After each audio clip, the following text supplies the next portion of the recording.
Hi, welcome to episode 2 of the Process Projects. This is my homework for character. We chatted a little bit about character design and we went over our roughs, and we kind of came up with some pretty solid idea of how we want the characters to look based on what Carlos did and what I did. And the kind of funny thing was that although we have two characters, it was kind of interesting because I came in and I was feeling really solid about my robot designs and not so clear about my monster designs. And Carlos said that he was actually the opposite. And when we got together and we started looking at each other's and pairing them up, we actually completely flipped opinions, and we ended up picking more or less one of his designs and one of my monster designs. So this is going to be the interesting part of kind of blending them together and making them look like they're the same style and that they work together in shape and size and contrast and all that. So here I am in Procreate, and I'm just going to paste in quickly the little rough design that we did on the episode. And I'm going to create a new layer. And I like to work when I'm roughing, and this just comes from my animation background. I still like to sketch in a blue pencil, somewhat opaque, something like that.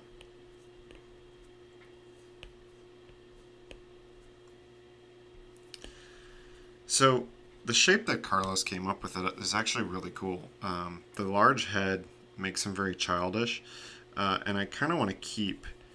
There's an interesting angle here that the head is sort of a helmet. It almost is reminiscent of like an astronaut bulb, if you saw, the guy sitting in here. And I really like that aspect of this character because it kind of brings slightly more human to it. It's not a strange alien shape. It's something kind of relatable. And as we decided on the show, we want to keep these inset eyes. And I was thinking that we actually want to make them feel inset. So we can draw these grading guides like a metal would have, do like that. But if we do it perfectly centered, what you get is, it doesn't really look inset. It just looks like these lines that go around. So the easiest way to achieve this is you move your eyes to one side of the indent or cavern, because then what you do is you do slightly curved lines, and then these are going to get really narrow lines. And then immediately it gives you a sense of perspective that there's a dip in there. So he's created a seam down the middle, which I like as well. I think probably the amount of little screws or bolts or whatever those are is probably too many. I think 3 is kind of a nice simple amount.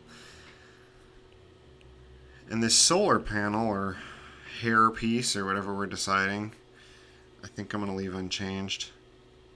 Now we had gone back and forth on the antenna, talking about keeping it, taking it out. And I think we should keep it because I think it's a really cool way. It can droop if he's feeling sad. It can pop up when he's excited or get all bent out of shape. And now I've gone back and forth on what to put on his ear. I don't know if it should be like a giant bolt.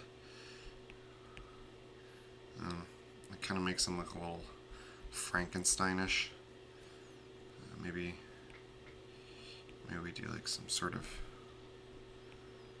speaker. That looks like another eye. We'll come back to that. And the little hatch idea for the mouth is really great. And we can give him expression just by changing the curvature of the upper line. So already he's pretty lovable. He's super cute character. And like Carlos had mentioned, he's created these sort of overall pants that I think are really characteristic and funny, that we should definitely keep. So we're going to kind of mimic this overall look here. And, the plug, at first I thought it was like a happy face, But after we talked about it, I think it might be really funny because we got a gag in there where maybe one of the kids might get shocked or something. So I think keeping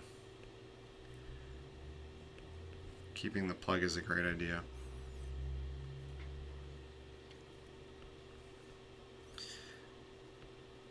And sometimes, you get to these designs and you realize that sometimes your gut is really the best. I mean, kind of what Carlos has come up with really is, we modified it very slightly, but kind of what he's come up with is really kind of funny, and it has a lot of character to it.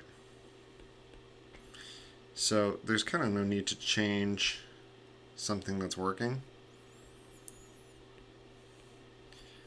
aside from the few things we talked about. But that said, it's always good to go and do your variation of designs just because you can, and you might want to try something.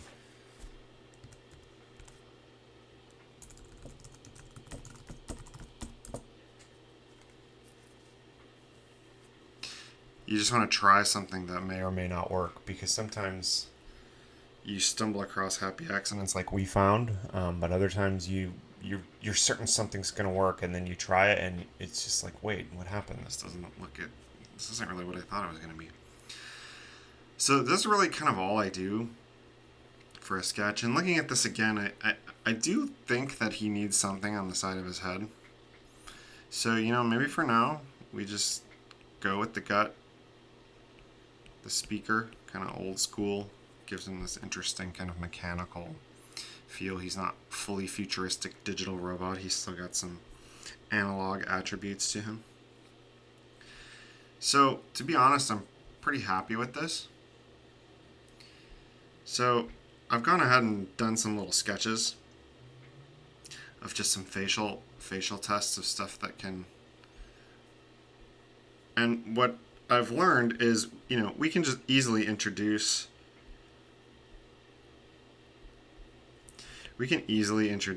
eyebrows and kind of new shapes if we need to describe it more.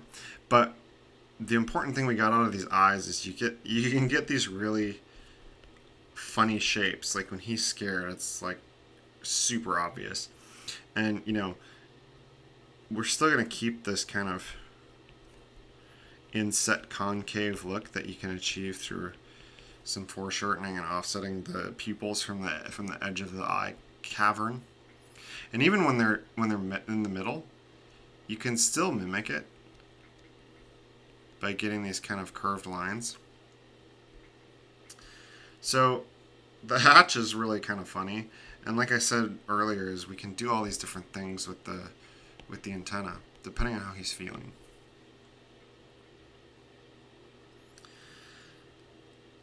So when I ink, there's not really much magic to it. I just take a pen that I like,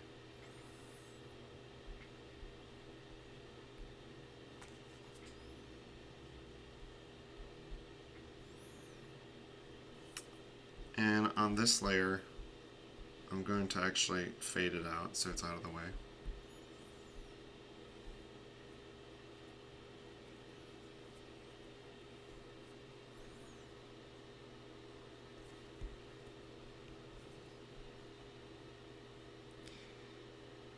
And I just start going over it.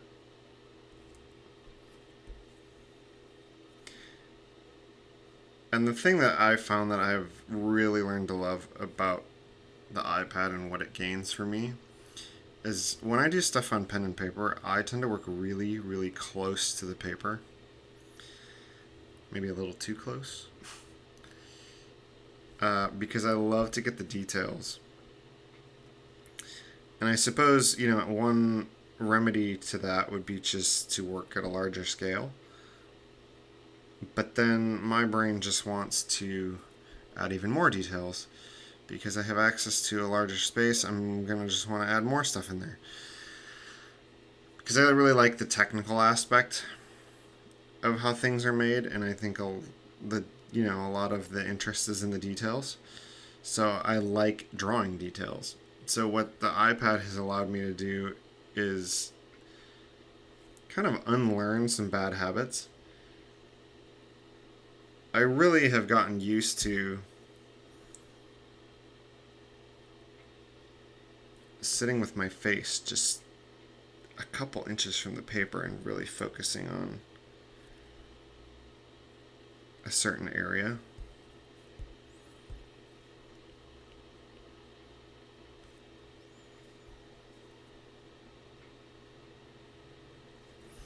And what the iPad has allowed me to do is actually sit at a normal distance and kind of never move my neck or head, and it can kind of controls it, and I can just zoom in and focus on the detail areas that need detail. So I get all the same effect that I would of stuffing my face a couple inches from the paper.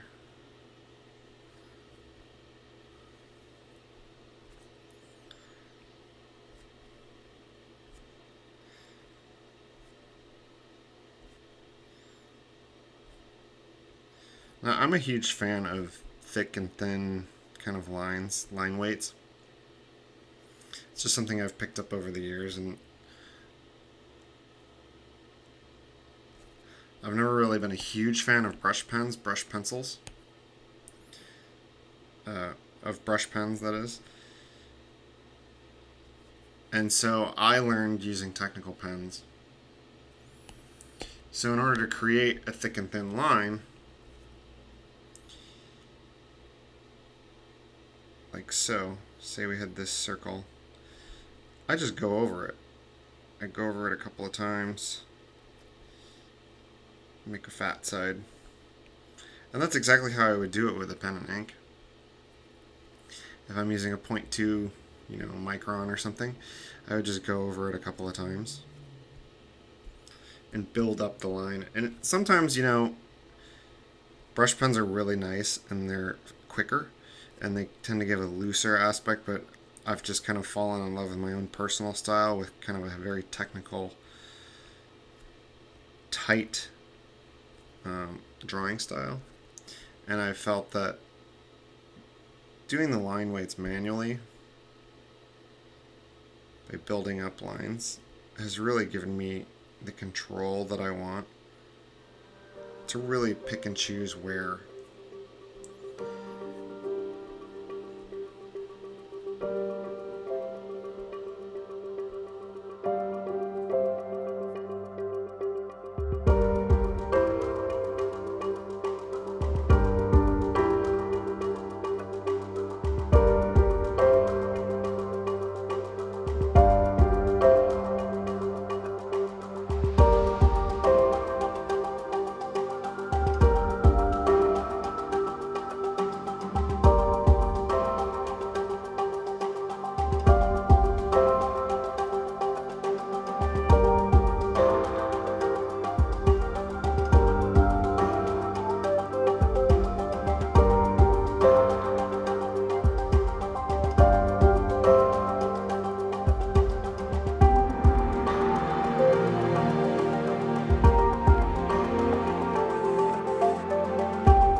So here I am with my final inked robot, and I'm actually really happy with it. It's a really funny character, and it's quite similar to what Carlos had originally come up with.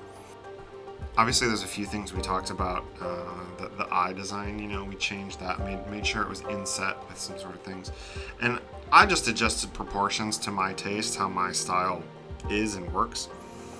And it's made a few little things. Like, one thing I've noted specifically is this sharp edge. I don't have that on mine. Another thing is he had this kind of knob on the top of his head, which I don't have. And then overall, I just adjusted the size of some of and the angle of some of the body shapes. Like my lower arms are more triangular, whereas his are kind of cylinder. And then I separated the legs slightly and made them a little bit smaller. But other than that, it's actually quite faithful to the original design. So the cool thing about Procreate, like Photoshop and any other thing, is when you're getting ready to go color, you can just put stuff on another layer, and obviously that buys you a lot of opportunity to make changes without having it mess up the work you've already done. The one thing Procreate does offer is if you two-finger swipe right on a layer, it creates a rough layer. It highlights that in purple, but I'm actually working on the blue layer. So when I drop this color in, it fills it just the same, but look what it did. It actually put it on the layer below. So I can turn this layer on and off, and I have it completely separate. That's something that's pretty cool that a lot of other programs don't have. So my gut instinct is to make this guy gold or silver, and maybe that's just because he's kind of a C-3PO character, but I don't want it to be obviously too reminiscent of a character that already exists. So if I just fill it in, I can kind of experiment. We'll do some slight variations on colors.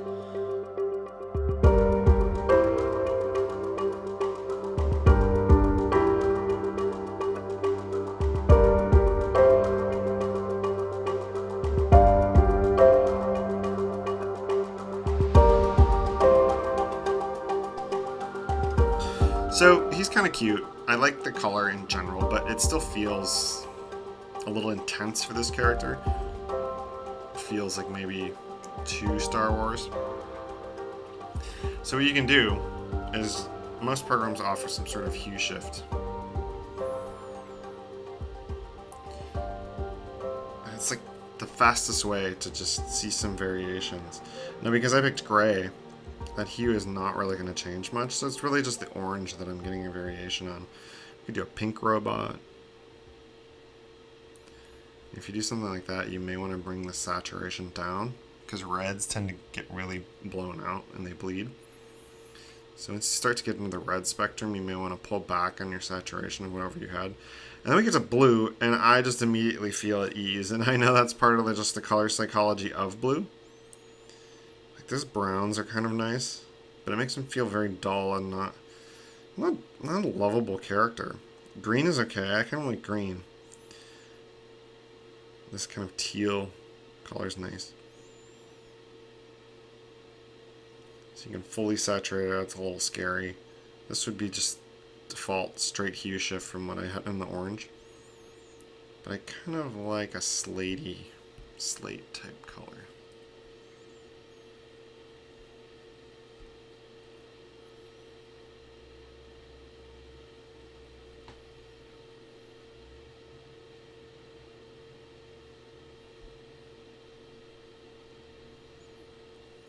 So the white eyes are okay,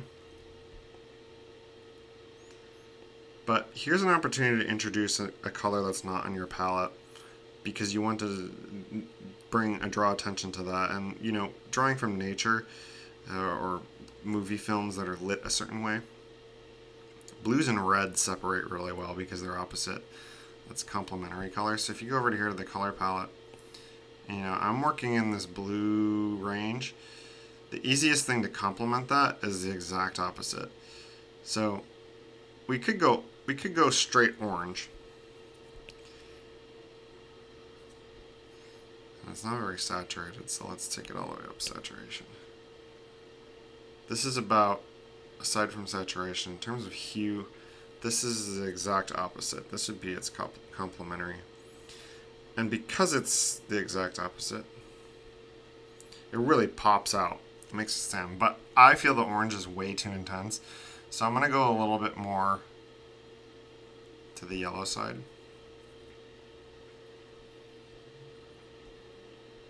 I really like that. I feel like the yellow gives it a little bit more humanity. It really pops it.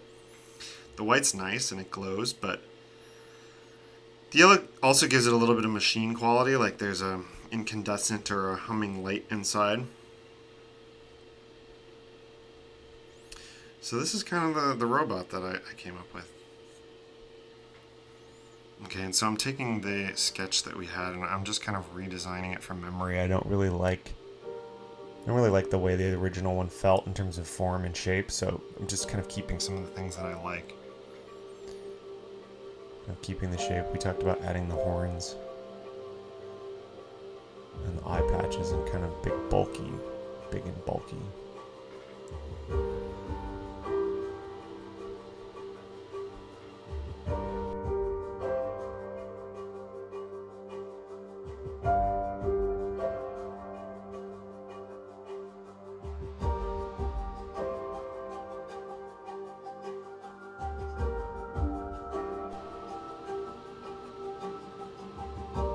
So I'm just kind of following my normal, building up the weight of the lines. This character especially more than the robot.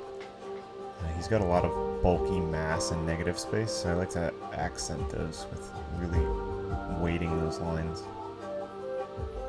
And just for color, just really roughing in something. Just start with something simple and some offset colors, darker, lighter. Keeping it kind of in the same hue family.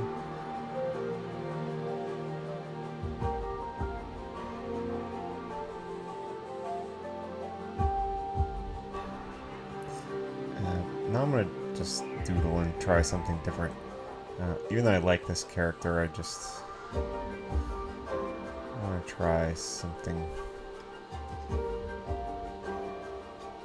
a little different.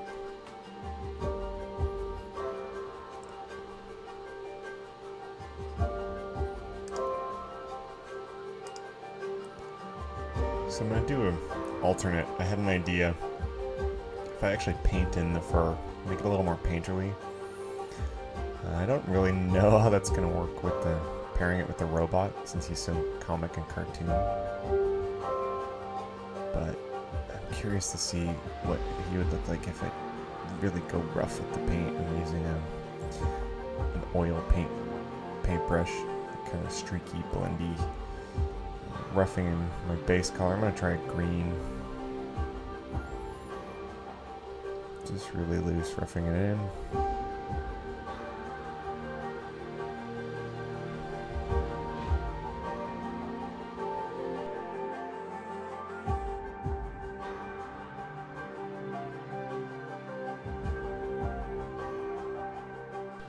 So I'm going to switch to my offset darker color and start roughing in the shadows and giving it a little bit of form. So it already looks a little bit more airbrushed than the other character style. Do the same with the highlights. Paint in on the light side. A little bit of yellow in this green. You don't always want to just go green and then white to black values. You want to add slight color variations. I think the light is colored or the shadow is slightly off colored. Now I'm just going to fill in some detail.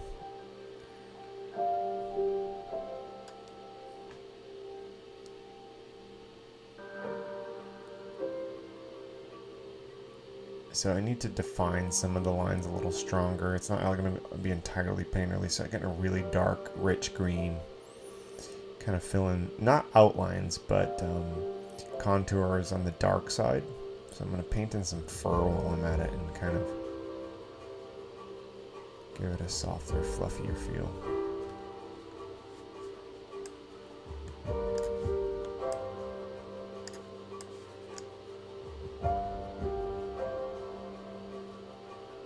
So I'm just kind of trying to define the shapes a little bit better.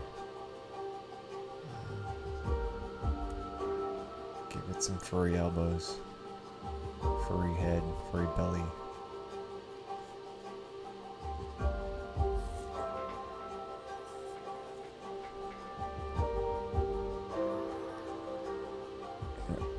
Do the same thing around the eyes, but with a brown, you know, the proper color that would be for that area. Now I'm going to just fill in offset colors, a little bit transparent, give it some volume, really fill in the concave areas and the darkened shadow areas, give it some more depth. And then same reverse with the light side. I added out yellow back in and I'm going in and hitting the highlights. And I'm taking a really small brush, painting in lighter colored hairs that sort of pop up off the dark base. The light would hit these kind of lighter hairs.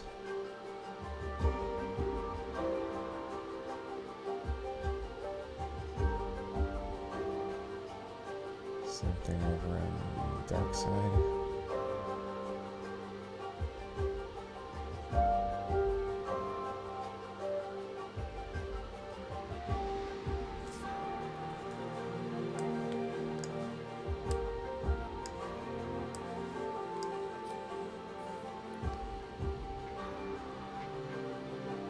Just finishing out some eyebrows, really forming those shapes with the highlights. The little light hairs help to follow the contour of that shape, and some dark hairs to give the hair itself depth.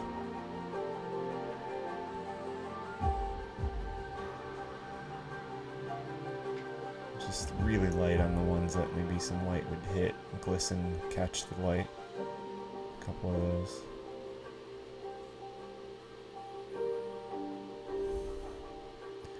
Just do some contour work here, details along the head and the scalp.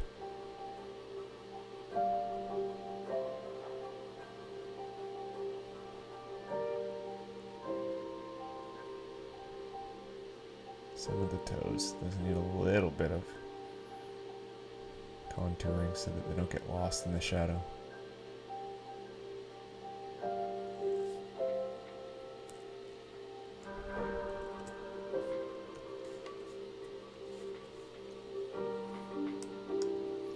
And fill in the darks of the ears. Some stuff got a little lost in the painting, so I'm just going to refill in some dark details and underlight some of the lighter hairs. And then quick details with the mouth. And then, don't forget your highlights and your shadows and kind of fill that in. Give it volume. It can't just be a line.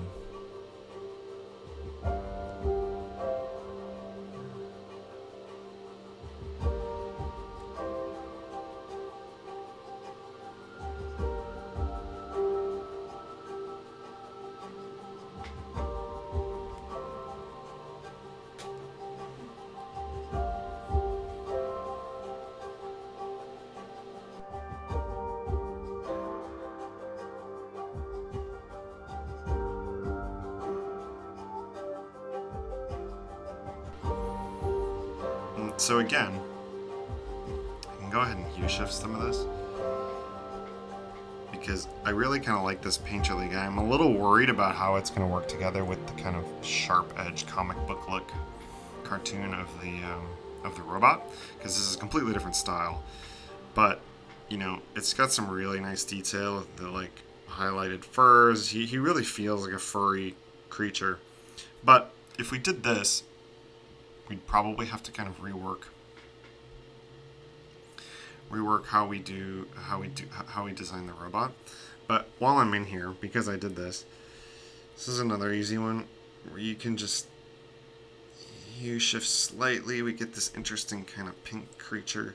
Now keep in mind that this is hue shifting everything. So this is one of the benefits of having separate layers, because if I had just the green fur on a single layer, I could just change that color. Or if you're in a a little bit more robust program like Photoshop, you can do color shifts selectively. There's a purple one. That's kind of cool. It makes them look very like a nighttime monster.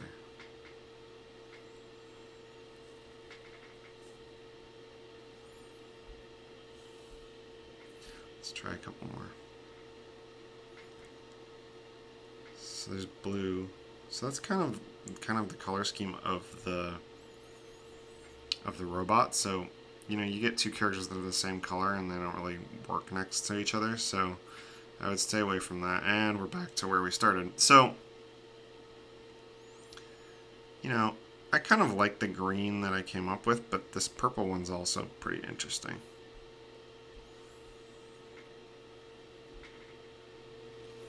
So those are my roughs for the robot and the monster. I hope there was a little bit of design information in there. I don't want to get too program specific because I think you can really do this in any program that you have access to, or even on pencil and paper with markers and all sorts of stuff. So I'm trying to focus a little bit more on design, my design thoughts and design rules, and kind of the way to create an appealing character. But I look forward to see what Carlos has come up with, and we can kind of solidify these two characters, because they're kind of funny, and I really like the direction that they're taking. So thanks again. This was episode 2, Character, and it was Jack's homework.